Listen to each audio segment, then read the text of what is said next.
सिद्धांत, सबसे पहले मेरा आपसे क्वेश्चन ये है कि आपके सरनेम में ही कौशल है, तो क्या आप कौशल परिवार से रिलेटेड हो?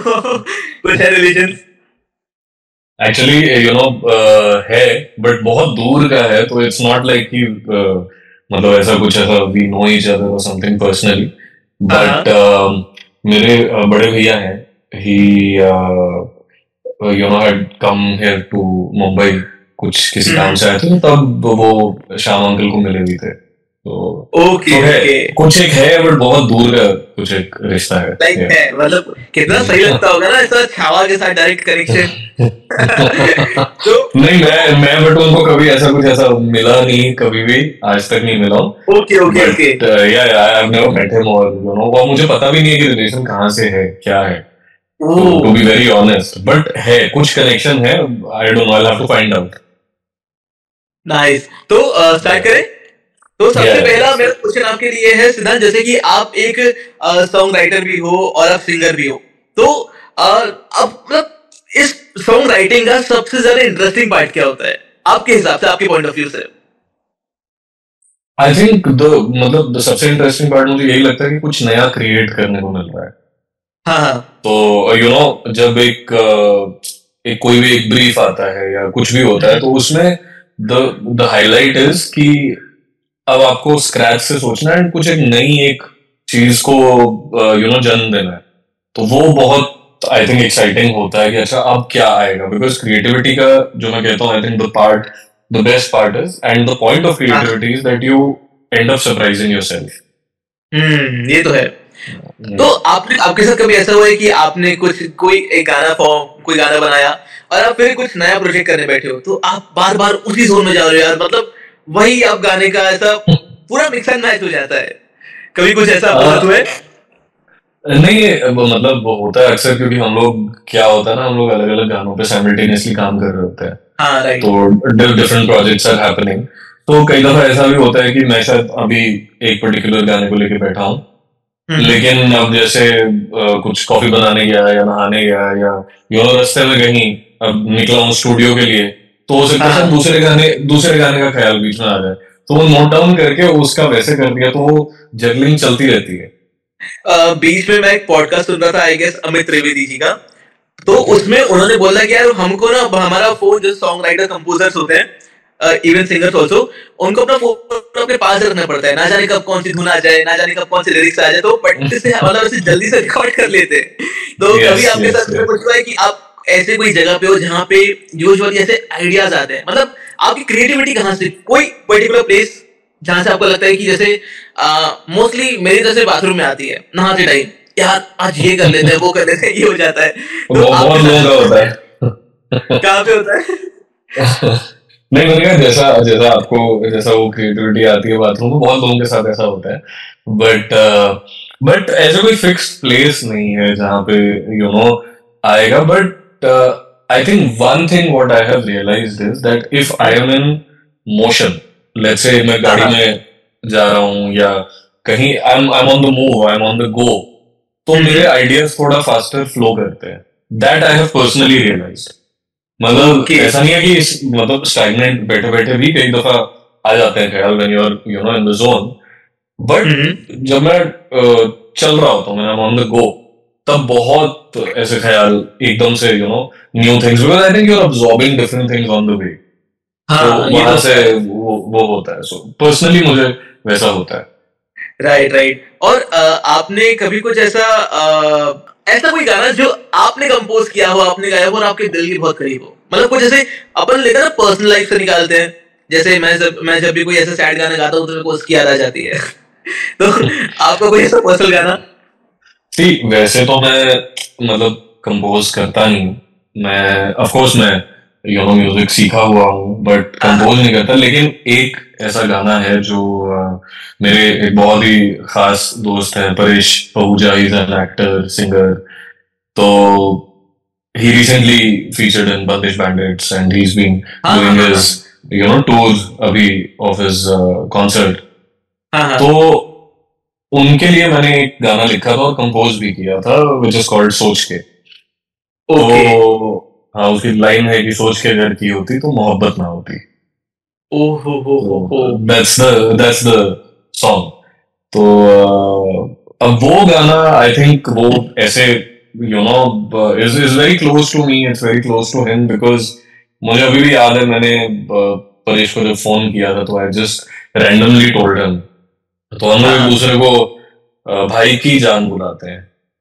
तो नॉट इवन भाई भाई की जान, जान। भाई की जान, भाई की जान, ठीक है। अच्छा, ओके, भाई की जानना। क्या बात है यार। भाई तो हम लोग एक दूसरे नाइस। को वैसे बुलाते हैं। तो मैंने कहा हाँ भाई जान एक एक नया एक कुछ बनाया है। I didn't tell him that I was doing it for him, हाँ यू नो। हाँ सो मैं एक बार एक दफा ऐसा सुन के बताना, किसी के लिए लिख रहा था, किसी के लिए कुछ कर रहा था, तो बताना कैसा लगा। एंड ही हाँ हाँ। Reacted very well to it जब उसने सुना। तो हम्म। तो फिर वो मुझे कहता कहता यार ये इतना अच्छा है यार, ये कहाँ दे रहे हो, किसको दे रहे हो, ये है वो है। तो मैंने कहा किसी को नहीं दे रहा, आप ही के लिए है, मगर हम लोग साथ में करते हैं, चलो उस गाने को खत्म करते हैं। नाइस। तो और आपने दैट्स हाउ। नाइस मूवी में भी काम किया है, तो जी उसका जी। एक्सपीरियंस कैसा था, उसके मतलब गानों का प्रोसेस कैसा था?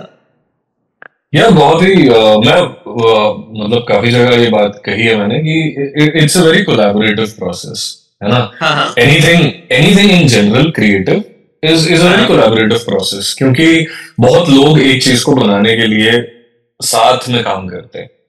हाँ, राइट। आज सो हम लोग भी धूमधाम के टाइम पे भी यही चीज थी, जैसे from the composers Shor Police, Clinton sir and Bianca ma'am, वहां से लेके the producer Aditya Dhar, the director Rishabh Seth, the writer Arch, and then Yami Gautam, we all हाँ used to sit together and we used to jam. And then Clinton sir की पूरी team, जो लोग सब काम करते हैं वहां पे, हम लोग सब इकट्ठे बैठ के ऐसा जैम करते थे। एंड आइडियाज ना, when you are in that company, जब हम्म, सब लोग एक ही पेज पे हैं, हाँ हाँ तो हाँ अब है क्या कि मंजिल एक है लेकिन सब अपने अपने रास्तों से आ रहे हैं।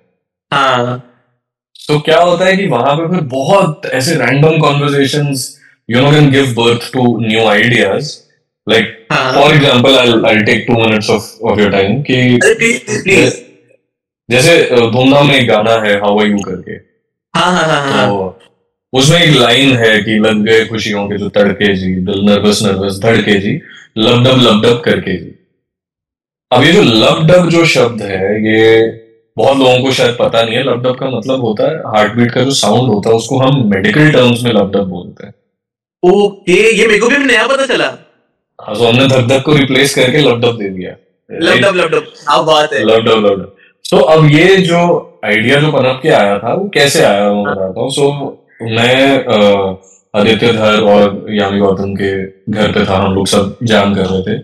एंड तो तब मैंने ना कुछ ऐसी रैंडम कुछ एक लाइंस लिखी, पड़ गए खुशियों के मंत्र जी, दिल धक धक धड़के जी, कुछ ऐसे करके रैंडम कुछ एक बना रहा था।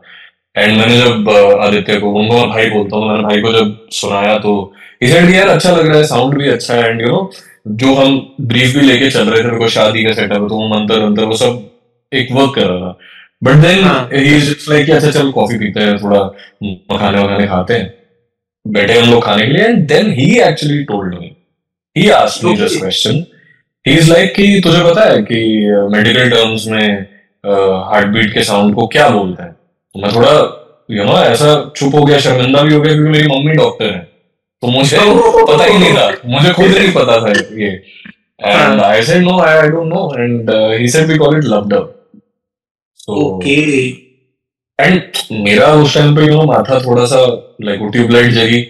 And it stayed with me because it has a beautiful meaning and it has a good sound, percussive sound भी है उसका, एक रिदमिक हाँ साउंड है, राइट। हाँ। तो फिर वो in the next 5 minutes I was like अच्छा आई थिंक लाइन मिल गई, which was the line which is in the song, लग गए खुशियों के तड़के जी, दिल नर्वस नर्वस धड़के जी, लब डब कर गई। क्या सो बात है, क्या बात है। immediately everybody then liked it, yeah. पता है, ये कुछ ऐसा नया सा साउंड हुआ, अभी मेरे को पता लगा, तो मैं भी अब अगले 10 जगह पे यही करूंगा भाई, लैपटॉप का मतलब पता है क्या उसको। तो मेरा भी नेक्स्ट Yeah. क्वेश्चन ये है कि मतलब मैं सारे न्यू कमर्स, मतलब जो आर्टिस्ट है, जो चांस चाहते हैं, जो काम करना चाहते हैं, मैं उनके थ्रू, मतलब उनके बिहाफ पे पूछता हूँ कि क्या लगता है कि क्या मेहनत करनी चाहिए एक सॉन्ग राइटर को, एक वोकलिस्ट, एक म्यूजिशियन को इंडस्ट्री में आने के लिए? यार देखो, मेरी जर्नी बहुत अलग रही है और हर किसी की जर्नी अलग रहती है, राइट। बिकॉज हम लोग सब अपने अपने एक्सपीरियंसेस से आते हैं, अपने हालातों से उभर के आते हैं। राइट। तो हो सकता है जो शायद मेरे लिए वर्क किया वो सामने वाले के लिए ना करे, और जो सामने वाले के लिए किया वो शायद मेरे लिए ना करे, हाँ, राइट? ये तो है। But I think the point is, one thing what I can say in all honesty is कि हर एक आर्टिस्ट को एक बात याद रखनी चाहिए, और वो ये है कि ये जो म्यूजिक का जो पैशन है, जुनून है, कीड़ा है, राइट, हम्म। ये शुरू होता है एक हॉबी के तौर पे। हाँ हाँ। और हॉबी का मतलब होता है कि हम उसको दिन में शायद 2-3 घंटे देते हैं, राइट? लेकिन जब आप इससे अपना ब्रेड एंड बटर कमाते हैं तो इसको कंसिस्टेंटली एक डिसिप्लिन बना के चलना पड़ता है। ये बात तो है, मानना पड़ेगा। ये बहुत जरूरी है। सो जो हॉबी होता है ना, जब वो आपका जॉब बन जाता है, देन यू हैव टू, मतलब whatever comes, dull day है, खुश डे है, जो भी चल रहा है जिंदगी में, आपको डिसिप्लिन के साथ रोज बैठ के, अगर आप सिंगर हैं आपको डिसिप्लिन के साथ रियाज करना है, अगर आप राइटर हैं आपको डिसिप्लिन के साथ लिखना है, अगर आप म्यूजिक बनाते हैं तो आपको डिसिप्लिन के साथ रोज बैठ के कुछ एक धुन बनानी है। वो शायद धुन अच्छी हो, राइटिंग अच्छी हो, गायकी उस दिन अच्छी हो या ना हो, बट आपको करना है। So that is something that I would tell every upcoming artist to do, that you know, forget the hobby mindset and make it into a, this is my work. Right right right. और तेरा जैसे आपने बोला रियाज के बारे में, तो लोग ना, आप इस इंडस्ट्री को आपने बहुत क्लोज से देखा है, बड़े बड़े लोगों से मिले भी होंगे, सिंगर्स वगैरह, आप खुद गाते भी हैं, तो एक आइडियल रियाज का टाइमिंग क्या होना चाहिए? क्योंकि लोग ऐसा बोलते हैं 2.5 घंटा 3 घंटा सुबह से लेकर रात तक लगे हुए हैं, बट एक बिगनर के लिए कितना होना चाहिए, लाइक कितना करना चाहिए उसने, कितना टाइम उसने अपने गले को स्ट्रेन देना चाहिए, लाइक नॉट स्ट्रेन बट रियाज कितना देर करना चाहिए? यार आई थिंक यू नो, इसको वही अगेन लाइक मैं बोलूंगा कि इसको अगर टाइम के फ्रेम में बांधे ना तो गलत होगा, क्योंकि अगेन हर कोई अपने अपने हिसाब से रियाज करता है। कोई 4 घंटे रियाज करता है, कोई 2 घंटे करता है। अब इट्स लाइक ओके, मैं एक एनालॉजी अगर देता हूँ, लाइक जैसे पहले यू नो हमें भी बचपन में भी टीचर्स कहते थे कि बैठ के 10 घंटे रट्टा मत मारो। ये तो है, राइट? हो सकता है कि आप वो चीज 1 घंटे में भी समझ लें अगर आपके कॉन्सेप्ट्स क्लियर है। लेकिन वो concepts, again coming back to my previous point is, कि वो कॉन्सेप्ट्स कर के ही समझ आते हैं। हाँ, ये तो है। पॉइंट है कि रियाज रोज करना है, भले आप आधे घंटे के लिए ही कर रहे हैं, बट करो, लेकिन करो जरूर, यू नो। वो तभी कंसिस्टेंसी आएगी, वो डिसिप्लिन तभी बनेगा। Right, this is something that you know we all should do, क्योंकि कई बार भी हमारा माइंड भी हमें ट्रिक करता है ना कि अरे आज मैंने सिर्फ 5 मिनट रियाज किया, मुझे करना नहीं था। हो सकता है उस दिन शायद आप नहीं कर पाए। ये पर्सनली पता है, आपने जो बात बोली ना, ये मेरे साथ होता ही होता है। बेसिकली मैं भी अभी सीख रहा हूँ बनाने, मतलब सीख रहा हूँ थोड़ा थोड़ा, तो ऐसा लगता है कि गिल्ट आ जाता है कभी कभार, बॉडी पूरी एक्सर्ट हो जाती है, तो मैं 15 मिनट कर लेता हूँ, यार 45 मिनट नहीं हो पाया, 7 ढंग से नहीं लग पाया, तो वो एक छोटा सा गिल्ट आ जाता है। तो ऐसा कुछ होता है। हम लोग अपने आप को ना एक्चुअली बहुत ज्यादा प्रेशर भी डालते हैं, we criticise ourselves. I think all of us do that. हम सब अपने आप के लिए ओवर क्रिटिकल होते हैं, बट आई थिंक अपने आप से प्यार करना भी बहुत जरूरी है, बहुत जरूरी है for our own sanity. But having said you know this, I feel कि जस्ट डेली ये चीज करनी चाहिए, वो छूट नहीं चाहिए। रोज करेंगे ना तो ऑटोमेटिकली आपका जो टाइम भी है वो भी बढ़ता जाएगा, वो चीज ऑटोमेटिकली बढ़ेगा। हाँ, ये तो है। और लास्ट 3 क्वेश्चंस। तो नेक्स्ट क्वेश्चन मेरा ये है कि जैसे मुझे ना दर्शन रावल बहुत पसंद है, तो मैं यू कांट इवन बिलीव, मैं 2023 में उनसे मिला था। लाइक वो मेरे इंस्पिरेशन है, मैं उनको देखता रहता हूँ और कंटिन्यू उनको सुनता हूँ। तो जैसे मैं दर्शन को सुन रहा हूँ तो मैं उनका टोन कॉपी करने का ट्राई करता हूँ। यार वो अपने अलग पिच पे गा रहे, मुझे लगा यार फिर गला फटने लगता है, ऐसा लगता है कि यार अब मैं गा नहीं पाऊंगा। तो प्लीज ये एक चीज के ऊपर थोड़ा सा कुछ कहिए। नहीं मतलब मैं सवाल मतलब किस तरह से सवाल ये है कि जैसे हम जैसे मैं दर्शन को सुन रहा हूँ तो मैं उसको ही सुन उसके जैसा गाने का ट्राई करता हूँ। लाइक मेरे को भी दर्शन जैसा गाना है, लेकिन क्या है कि वो बोलते हैं कि गलत होता है, तुम उसके जैसा गा नहीं पाओगे। तुम अपनी एक ओरिजिनलिटी को एक मेंटेन रखो, तुम जैसा गा पाते हो, तुम जिस पिच में गा पाते हो उस पिच में गाओ। जैसे दर्शन रावल का है कि एक तरफा जो बहुत हाई पिच में है, एक तरफा सॉन्ग, तो मैं सुना दूंगा क्या? सुना क्या? दो, आप तो खुद भी गाते हो, मैंने कहा सुनाई दो, आप गाते भी हो। अरे आपके सामने कहा। नहीं नहीं, ऐसा कुछ नहीं है यार, मैं तो लिख रहा हूँ। तो इट्स लाइक कि 5 मिनट्स था बस, थोड़ा सा। तो यार उसमें लाइन है कि हाँ, जिक्र तुम्हारा करता नहीं हूँ, चाहे अब महफिल में फिक्र करी ना, तू अजब ये जिंदा टूटे हुए दिल में, इस दुनिया की इस भीड़ में कहीं खो न जाऊं मैं, डर लगता है किसी और का कहीं हो न जाऊं मैं। लाइक ये जो पार्ट था ना वो वेरी नाइस, वेरी बहुत nice, high. Very nice, very nice. Thank you so much, thank you so much. तो क्या ना, दर्शन ने इसको और अल्टीमेट लेवल पे गाया। ये तो मैंने मान लो कि अपने आप को खींच खींच के कि भाई नीचे होता नीचे होता नीचे होता, वो तो वो कॉपी कॉपी मत कर। तो प्लीज इसके ऊपर जो लोग गाने का ट्राई करते हैं अपने सो एक फॉलो। मैं ये एग्जांपल आपको राइटिंग के थ्रू बताता हूँ। हाँ। जैसे फॉर एग्जांपल क्या होता है ना, कि जब हम लिखना भी शुरू करते हैं, ठीक है, हम्म। तो अक्सर ये चीज होती है, any any aspiring writer starts reading और listening to one particular writer, hmm. ठीक है।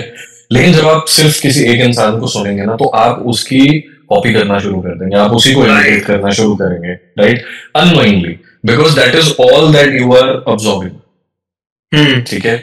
लेकिन अगर आप दो तीन लोगों को सुनेंगे, या उसके बाद लेट्स से 8-10 लोगों को सुनेंगे या पढ़ेंगे, या 100 लोगों को सुनेंगे पढ़ेंगे, तो आप उन सब का ऑब्जॉर्व करके आपका जो अंदर से जो निकलेगा ना, विल बी योर ओन हाँ ओरिजिनल।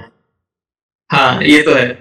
सो आपको, you will have to broaden your way of listening, not that कि भाई Darshan is a great singer, he is a great singer and he is done so well for himself, right, आप जानते हो मैं but उसको। नहीं, मैं कभी मिला नहीं हूँ एक्चुअली यार, मैं कभी मिला नहीं हूँ, I have never met him. तो बट हाँ, but come to the point कि यू नीड टू, मतलब आपको और चीजें सुननी पड़ेंगी, और चीजें अब्सॉर्ब करनी पड़ेंगी। तो when you absorb from different people, everybody has a different way, तो हाँ राइट उसी को राइट। लाइक कंसिस्टेंटली फिर आप जब उस चीज को करेंगे एक डिसिप्लिन बना के, तो आपको समझ आएगा कि आपकी खुद की वीकनेसेस, आपकी खुद की स्ट्रेंथ्स क्या है राइट है ना, and right. Then you will start capitalising on them, and वो फिर आपका एक ओरिजिनल निकलेगा। हाँ ये तो है। और लास्ट क्वेश्चन सिद्धांत, आपके अपकमिंग प्रोजेक्ट्स क्या होने वाले हैं? थोड़ा सा एक टीजर मिल सकता है? मतलब टीजर में इतना ही दे सकता हूँ कि कुछ फिल्म हैं जो मैं कर रहा हूँ अभी, ओके। 4-5 फिल्म हैं जिन पे काम चल रहा है, बट मैं बात नहीं कर पाऊंगा क्योंकि we are you know obviously we obviously. We are under an NDA. तो हाँ हाँ। वो चल रहा है, एंड ऑल्सो कुछ बहुत ही, मतलब बहुत ही सुंदर कुछ आर्टिस्ट के साथ, वेरी टैलेंटेड आर्टिस्ट, उनके साथ कुछ गाने आने वाले हैं। अब ऑब्वियसली मुझे मुझे डिटेल्स नहीं पता of the release dates, because वो ऊपर नीचे होता रहता back and forth, but some हाँ very talented people out there जिनके साथ कुछ काम आने वाला है। So a mix bag of both singles, independent singles and हाँ। Film music. और ऐसा कोई एक पर्टिकुलर सिंगर जिसके लिए आप लिखना हमेशा प्रेफर करोगे, ऐसा दिल से आपको लगेगा कि यार इसके लिए लिखना है हमेशा? हमेशा हाँ राइट। बड़ा ऐसा सवाल है, मतलब यार सभी अच्छे हैं, मतलब so I tell you one thing, I tell you one thing actually. So मेरा ना मेरे ऑल टाइम फेवरेट हमेशा के रहे हैं, ओ राइट, के। And yes, and I feel very fortunate and full of gratitude कि unfortunately he left us very soon, hmm. and but मेरी किस्मत थी that he could sing a song which I had written, and I still hold that song very dear to me. It was from a film called Bob Biswas.